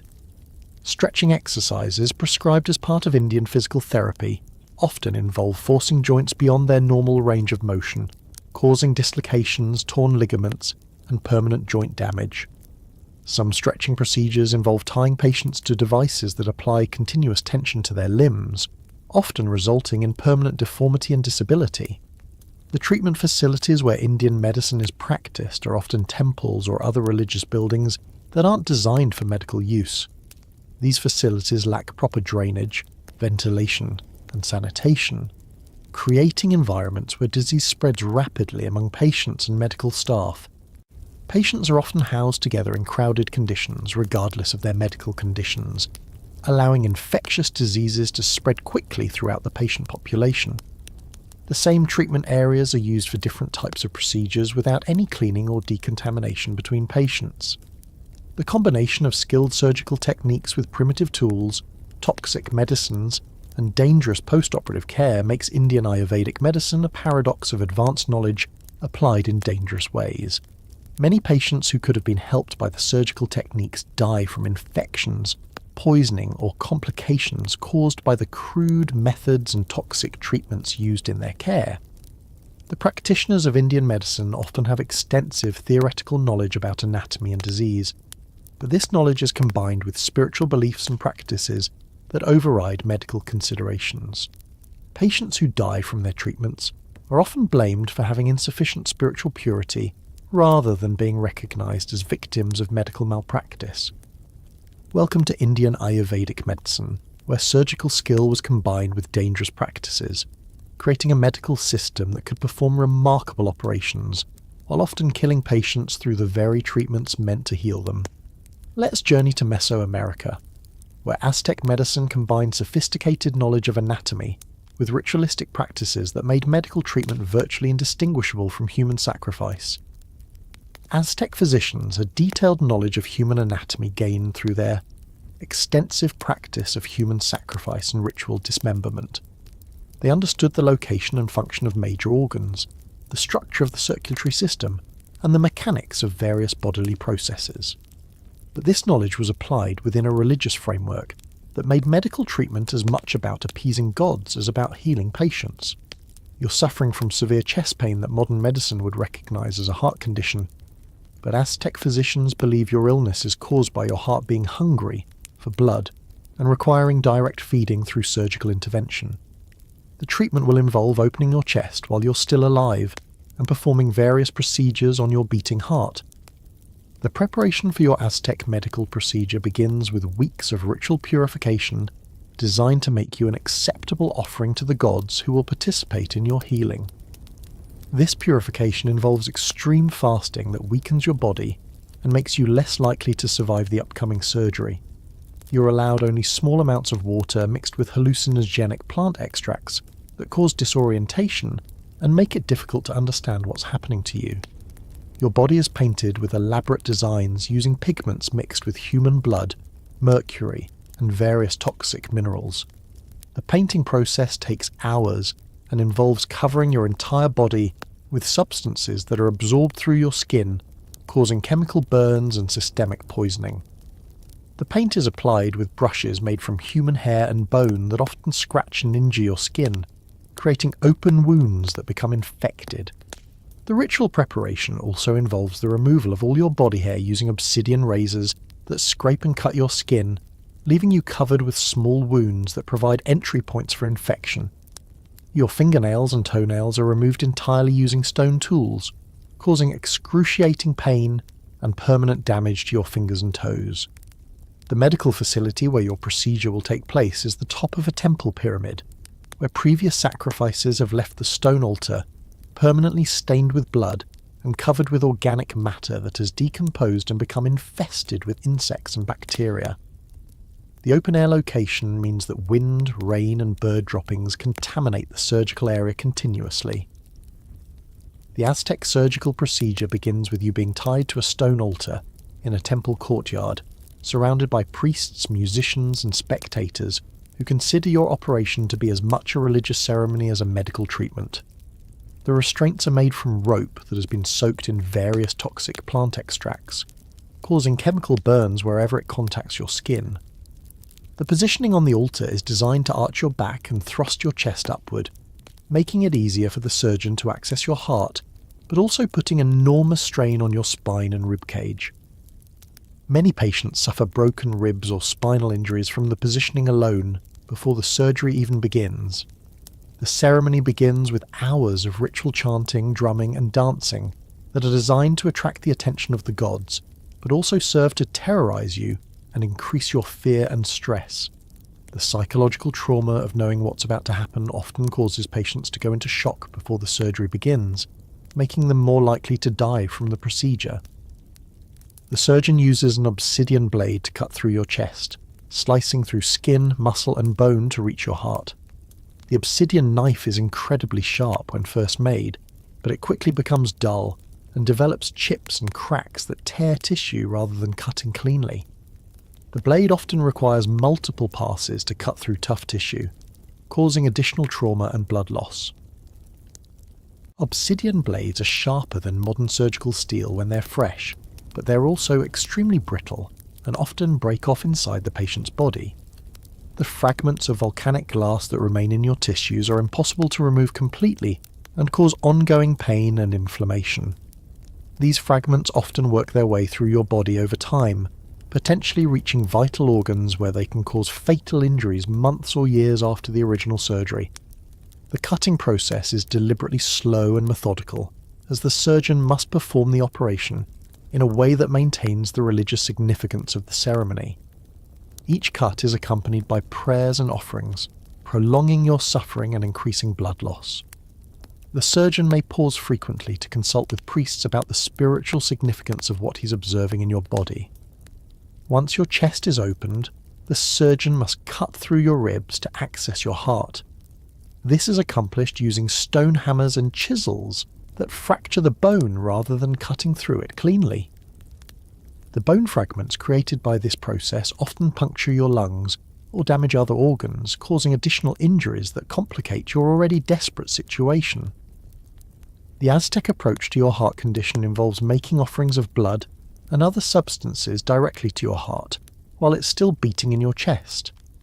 The surgeon pours various liquids, including fresh human blood from recently sacrificed victims, fermented beverages made from toxic plants, and plant extracts that have been contaminated with decomposing organic matter directly onto your exposed heart.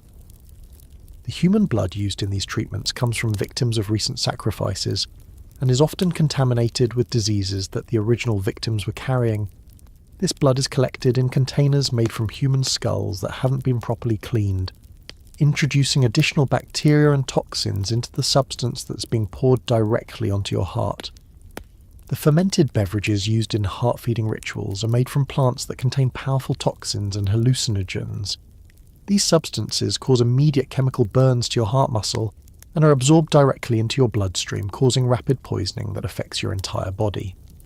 The absorption through your exposed heart muscle makes the poisoning effects much more severe than if you had consumed the substances orally. The plant extracts applied to your heart are often made from decomposing organic matter that has been allowed to rot for weeks or months as part of the preparation process. These extracts contain dangerous bacteria and toxins that cause severe infections when they come into contact with your exposed internal organs.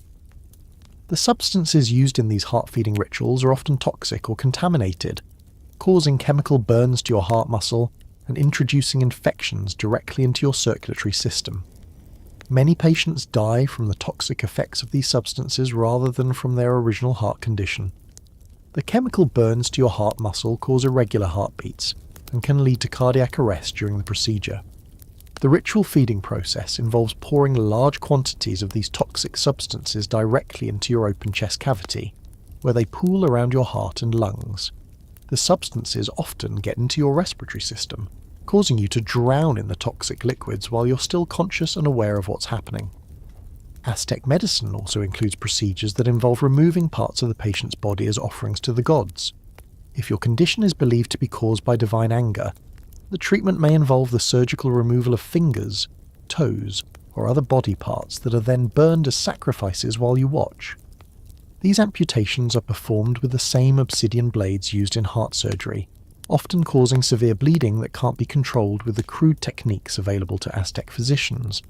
The amputation process is deliberately performed without any attempt to minimize pain or trauma, as the suffering is considered to be an important part of the offering to the gods. The amputated body parts are removed while you're still conscious and aware, often while the main surgical procedure is still in progress. This means you experience the trauma of multiple simultaneous surgeries while being unable to escape or lose consciousness. The psychological trauma of watching your own body parts being removed and burned often causes permanent mental damage in the few patients who survive these procedures. Some patients are required to eat their own amputated body parts as part of the medical treatment, forcing them to consume contaminated tissue that has been exposed to bacteria and other infectious agents during the amputation process. This cannibalistic requirement often causes additional psychological trauma and introduces new infections into the patient's digestive system. Another disturbing aspect of Aztec medicine is the practice of using parts of sacrificed humans as medical treatments. Fresh human organs are believed to have powerful healing properties, so patients may be required to eat raw human hearts, drink fresh human blood, or have ground human bones mixed into their medicines. The human hearts used in these treatments are removed from victims who have just been sacrificed, often while the hearts are still warm and beating. Patients are required to bite into these fresh organs while they're still conscious, experiencing the texture and taste of raw human tissue. The psychological trauma of this experience often causes permanent mental damage even in patients who survive the physical aspects of their treatment. The human blood used as medicine is collected in large quantities from multiple sacrifice victims and allowed to coagulate into a thick, jelly-like substance that patients must consume. This blood is often contaminated with diseases and toxins from the original victims, and the coagulation process allows dangerous bacteria to multiply in the blood before it's consumed. Ground human bones are prepared by crushing the bones of sacrifice victims into fine powder using stone tools. This powder is often contaminated with bone marrow and other organic matter that quickly becomes rancid and infected, The bone powder is mixed into various liquid preparations that patients must drink, often causing severe digestive problems and poisoning. The human remains used in these treatments are often contaminated with diseases that the original victims were carrying, spreading infections like hepatitis, syphilis, and various parasitic diseases to the patients who consume them. Many people who undergo these treatments become sicker than they were before, but the additional illness is attributed to spiritual causes rather than contaminated medicine. The collection and preparation of human remains for medical use is performed in unsanitary conditions, often in the same areas where other medical procedures are taking place. This creates cross-contamination between different types of treatments and spreads diseases throughout the medical facility. Aztec surgical procedures also include a form of brain surgery that involves drilling holes in the patient's skull to release evil spirits that are believed to be causing mental illness or head injuries.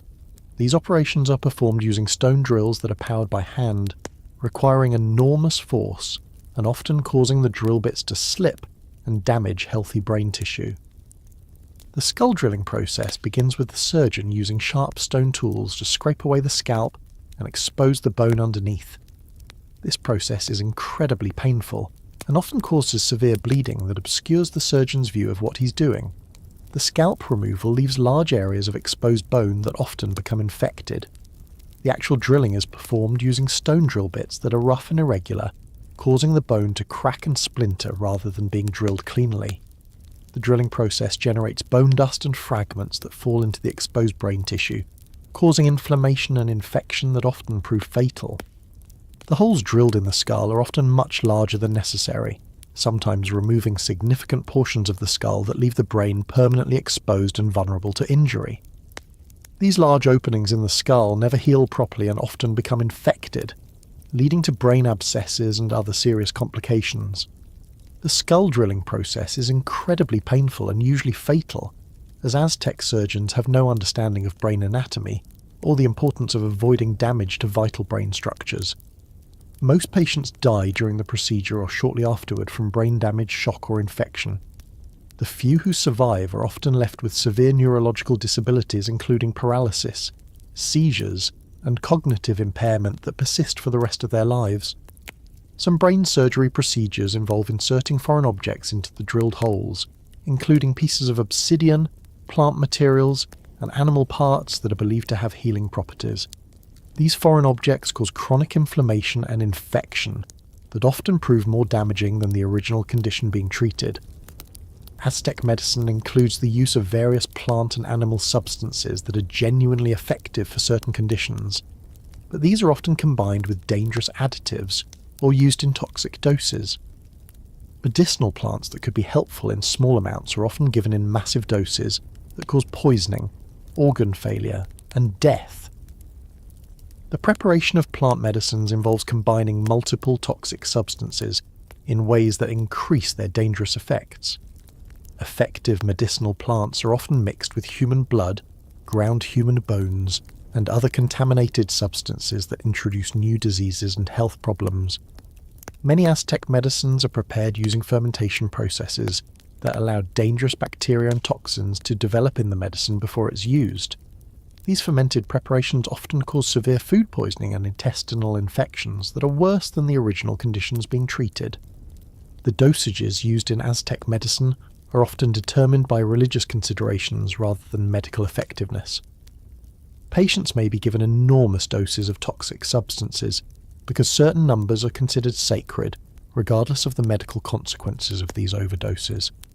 Effective treatments are often combined with human blood or other contaminated substances that introduce new diseases and cancel out any beneficial effects the original medicine might have had. This practice ensures that even potentially helpful treatments become dangerous and often fatal. The religious aspect of Aztec medicine means that medical treatment is often postponed or interrupted by ritual requirements. Patients may be required to fast for days or weeks before treatment, weakening them and making them less likely to survive surgical procedures.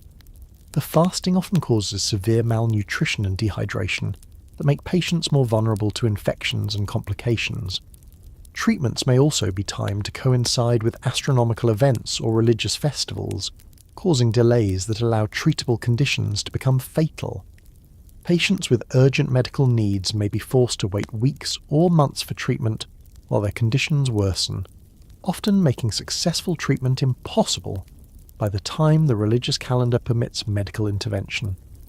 The religious requirements also dictate that certain treatments can only be performed on specific days or during certain phases of the moon, regardless of the medical urgency of the patient's condition.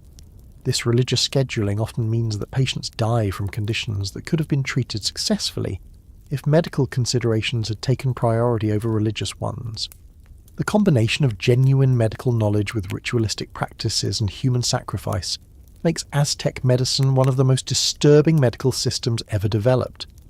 Patients who could have been helped by the surgical techniques and plant medicines often died from the religious aspects of their treatment, making Aztec medicine as dangerous as it was sophisticated. The medical practitioners in Aztec society are often more concerned with religious orthodoxy than with patient outcomes, leading to treatments that prioritize spiritual considerations over medical effectiveness. Patients who die during treatment are often considered to have been honored by being accepted as sacrifices by the gods, rather than being recognized as victims of medical malpractice. Welcome to Aztec medicine, where advanced anatomical knowledge was combined with ritualistic human sacrifice, creating a medical system that could perform complex surgeries while often killing patients as offerings to the gods. Now let's venture to the frozen north, where Norse medicine was shaped by constant warfare and the harsh realities of surviving in one of the world's most unforgiving environments. Norse medicine was practical, brutal, and focused primarily on treating battle wounds and injuries caused by the violent lifestyle of Viking society. Norse healers had extensive experience with traumatic injuries, broken bones and infected wounds, but their treatments were often as dangerous as the injuries they were meant to cure. You're a Viking warrior who has suffered a deep sword wound to your leg during a raid. The cut has severed muscle and possibly damaged bone, and it's beginning to show signs of infection. In Norse society, your survival depends not just on the skill of the healer, but on your ability to endure treatments that are designed to be as painful as they are effective. The Norse healing environment where you receive treatment is a smoke-filled hut that also serves as living quarters for the healer's family and animals. The air is thick with smoke from cooking fires and smouldering herbs, making breathing difficult and irritating your eyes and throat. The floor is covered with animal skins that are soaked with blood and bodily fluids from previous patients, creating a breeding ground for bacteria and infection. The healing hut is shared with the livestock during the harsh winter months, meaning that animal waste and urine contaminate the treatment area continuously. The animals carry fleas, lice, and other parasites that spread to patients during treatment, often causing new health problems beyond the original injuries being treated. Norse healers themselves are often dirty and unwashed, wearing clothing that's stained with blood and other bodily fluids from countless previous patients. Their hands are permanently stained and often infected with diseases transmitted from patient to patient. The healer's tools are stored in leather pouches that reek of decomposition and harbour dangerous bacteria. Norse wound treatment begins with the healer examining your injury by probing it with dirty fingers and crude iron tools that have been used on numerous other patients without cleaning. The iron instruments are often rusty and rough, tearing tissue and introducing additional contamination into your wound. The examination is incredibly painful and often drives dirt and debris deeper into the wound, making infection more likely and more severe. The probing process involves the healer inserting various metal instruments deep into your wound to assess the damage to muscles, tendons, and bones underneath. These instruments are roughly forged and have irregular surfaces that scrape and tear the delicate tissues inside your wound. The healer may leave these instruments in your wound for extended periods while examining other injuries, allowing bacteria to multiply in the warm, moist environment. Norse healers believe that they need to feel the extent of the damage with their bare hands, so they probe and manipulate injured tissues without regard for the additional trauma this causes. The healer's fingernails are often long and dirty, and they use them to scrape inside wounds looking for foreign objects or signs of damage. This scraping causes additional tissue damage and introduces bacteria directly into the deepest parts of your wound. The first step in treating your infected wound involves cleaning it with boiling water or heated wine that is literally scalding hot. The liquid is heated in iron pots over open fires until it reaches temperatures that would normally be used for cooking. The theory is that heat will kill the wound demons that are causing the infection, but the boiling liquid often causes severe burns that add to your injuries. The application of boiling liquids is done without any attempt to test the temperature or moderate the heat. Large quantities of scalding liquid are poured directly onto your open wound, causing immediate third-degree burns to both the injured and healthy tissue surrounding the wound. The pain from these burns is often so severe that patients lose consciousness, but this is considered a normal part of the treatment process. Many patients suffer extensive burns from these cleaning procedures, creating new wounds that are often worse than the original injury. The burned tissue becomes necrotic and provides an ideal environment for bacterial growth, often making the infection much worse rather than better. The scarring from these burns often causes permanent disability and loss of function in the affected area. Norse healers also believe in the power of fire to purify wounds, so red-hot iron tools are applied directly to infected areas to burn out the corruption.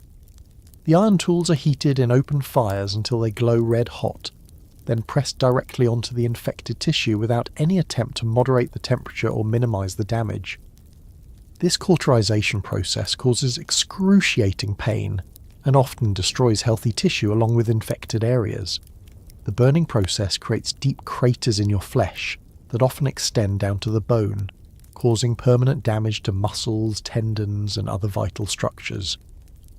The smell of burning flesh and the screams of patients undergoing cauterization are normal sounds in Norse healing huts.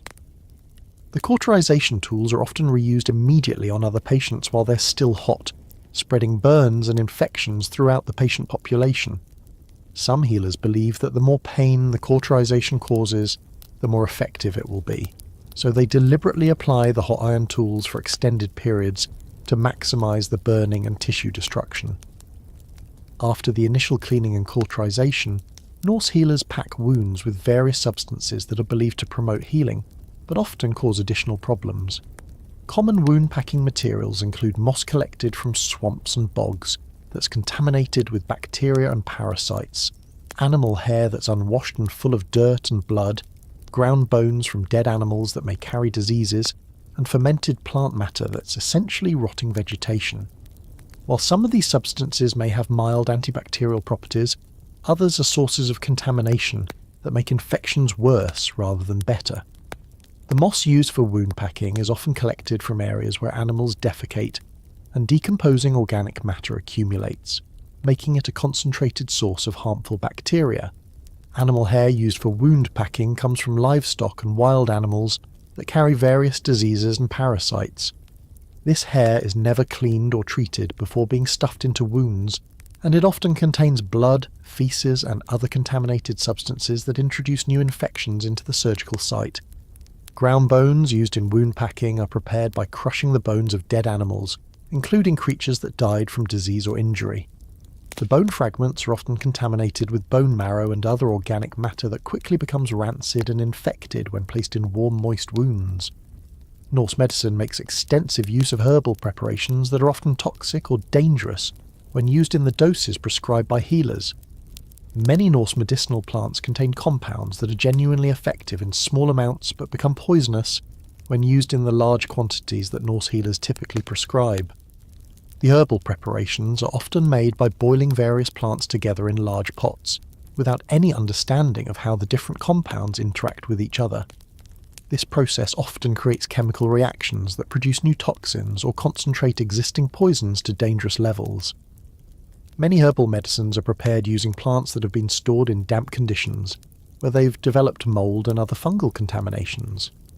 These contaminated herbs often contain mycotoxins and other dangerous substances that cause liver damage, neurological problems, and other serious health issues. One common Norse treatment involves giving patients large doses of ergot-contaminated grain, which causes hallucinations and convulsions that are believed to drive out evil spirits causing illness. The ergot fungus produces powerful alkaloids that affect the nervous system and circulatory system, causing a condition known as ergotism or St. Anthony's fire. The ergot poisoning that results from these treatments can cause permanent neurological damage, including seizures, paralysis, and cognitive impairment that persist for the patient's entire life. The circulatory effects of ergot poisoning can cause gangrene of the extremities, requiring amputation of fingers, toes, hands, or feet to prevent the spread of tissue death. Patients who consume ergot-contaminated medicines often experience terrifying hallucinations and psychotic episodes that can cause them to injure themselves or others. The convulsions caused by ergot poisoning are so violent that they can cause broken bones, dislocated joints, and other traumatic injuries that add to the patient's medical problems. Norse healers also use various animal products as medicines, including fresh blood from recently killed animals that's often contaminated with diseases that can be transmitted to humans. The blood is collected in containers made from animal bladders or skulls that haven't been properly cleaned, introducing additional bacteria and contaminants into the medicine. Ground bones from powerful creatures like bears and wolves are believed to transfer the strength and ferocity of these animals to human patients. These bones are often collected from animals that died in the wild from disease or injury, and they may be contaminated with bacteria, parasites, and other dangerous organisms. Organs from sacrificed livestock are used as medicines, including hearts, livers, and brains that are consumed raw or mixed into various preparations. These organs are often diseased or contaminated, causing food poisoning and other illnesses that can be more serious than the original conditions being treated. Animal products used in Norse medicine are often prepared and stored in unsanitary conditions, allowing bacteria and other harmful organisms to multiply before the substances are used as medicine. The lack of refrigeration and proper food handling techniques means that these animal-derived medicines are often severely contaminated by the time they're administered to patients. Another dangerous aspect of Norse medicine is the practice of bone setting, which involves forcibly manipulating broken bones back into position without any form of pain relief or understanding of proper orthopedic technique. Norse bone setters rely on brute force and crude mechanical principles to realign fractured bones, often causing additional fractures and soft tissue damage in the process. The bone setting process involves multiple people holding the patient down, while the bone setter applies extreme force to the injured limb, often using levers, pulleys, and other mechanical devices to generate enough force to move the broken bones. This process is incredibly painful and often causes the patient to go into shock from the trauma. Many patients are permanently disabled by bone-setting procedures that cause more harm than the original injury. The crude manipulation often damages blood vessels, nerves, and muscles surrounding the broken bone, leading to permanent loss of function in the affected limb. Some bone-setting procedures cause additional fractures that are more complex and difficult to heal than the original break. The bone setters have no understanding of proper alignment or the importance of maintaining blood supply to healing bones, so they often set bones in positions that prevent proper healing or cause permanent deformity. Many patients are left with limbs that are shorter, twisted, or otherwise malformed as a result of improper bone-setting techniques.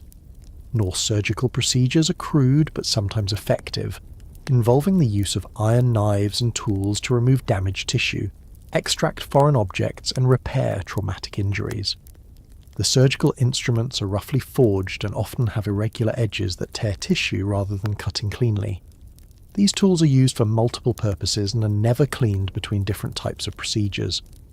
The surgical cutting process is often more like butchery than medicine, with the surgeon hacking and slashing through tissue without any understanding of anatomy or surgical technique. Large amounts of healthy tissue are often removed along with damaged areas, causing unnecessary disability and loss of function. These operations are performed without anesthesia or antiseptic technique, making them incredibly painful and prone to infection. Patients must remain conscious throughout the entire procedure, experiencing every cut, probe, and manipulation, while being unable to escape or lose consciousness. The surgical environment is contaminated with blood and bodily fluids from previous operations, and the same tools are used on multiple patients without any cleaning or sterilization.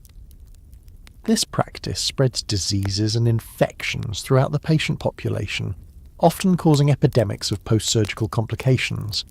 The Norse approach to pain management during medical procedures consists primarily of giving patients large amounts of alcohol that often causes alcohol poisoning on top of their existing medical problems. The alcohol used is often contaminated with harmful substances and may be deliberately spiked with additional toxins to increase its effects.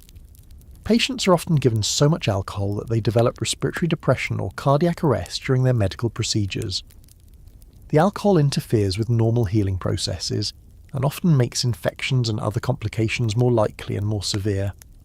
Alternative pain management involves having patients bite down on pieces of wood or leather to avoid biting off their own tongues during painful procedures. These bite blocks are often contaminated with bacteria and other harmful substances from previous patients, spreading oral diseases and infections directly into the patient's mouth and throat. The psychological trauma of undergoing these procedures while fully conscious often causes permanent mental damage in patients who survive the physical aspects of their treatment. Many Norse warriors develop what we would now recognise as post-traumatic stress disorder from their medical experiences, affecting their ability to function in combat and daily life. Recovery from Norse medical treatment takes place in the same contaminated environments where the original procedures were performed, ensuring that patients are continuously exposed to infectious agents and other health hazards. The recovery process often involves additional treatments and procedures that prevent healing and cause new complications. Norse medicine represents a brutal and pragmatic approach to healthcare that reflects the violent and harsh realities of Viking society. While some treatments were genuinely effective, many were more dangerous than the conditions they were meant to cure, creating a medical system that often caused more suffering than it prevented. Welcome to Norse medicine, where survival of the fittest extended to medical treatment, and where enduring the cure was often more challenging than surviving the original injury.